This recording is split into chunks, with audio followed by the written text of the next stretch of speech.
हे घरांना घरकुल कोणाच्या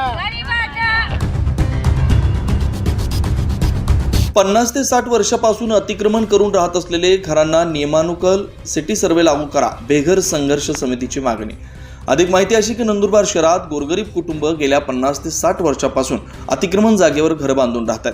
अशाने त्याच जागेवर राहून मतदानाचा हक्क बजावला, मुलांचे शिक्षण पालन पोषण त्याच जागेवर केलं, घरपट्टी नळपट्टी या जागेवर राहून भरले।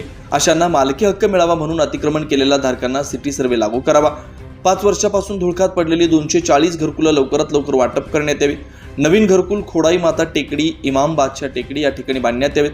विविध मागण्यांसाठी नंदुरबार जिल्हाधिकारी कार्यालयासमोर आज दिनांक 1 जानेवारी 2026 रोजी बेघर संघर्ष समितीचं महाराष्ट्र प्रदेश अध्यक्ष दिलावर शाह कादर शाह यांच्या अध्यक्षतेखाली एकदिवसीय आंदोलन करण्यात आलं। सदर निवेदन जिल्हाधिकारी यांना सादर करण्यात आलं। यावेळी महिला जिल्हाध्यक्षा रेहाना गनी खाटेक, रुकैया पठाण, शुभांगी कासार, योगिता पाटील, लता पाटील, संगीता जगताप, इस्माईल अन्सारी, सायरा अन्सारी, हसीना शेख, नसीम पिंजारी कार्यकर्ते सह शेकडो लाभार्थी उपस्थित होते। नंदुरबार शहरातील जे झोपडपट्टी धारक 30-40 वर्षापासून अतिक्रम जागेवर वास्तव्य करून राहत आहे, त्या जागेच्या शासनाने सिटी सर्वे करून गरिबांना मालकी हक्क द्यावा।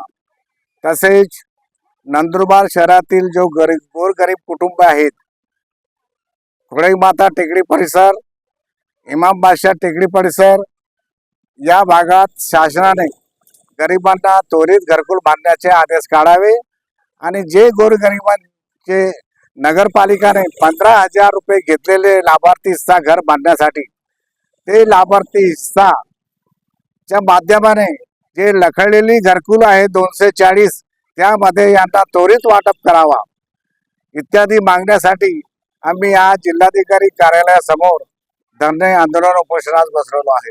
24 लाईव्ह महाराष्ट्र न्यूजसाठी योगेश पवार, नंदुरबार।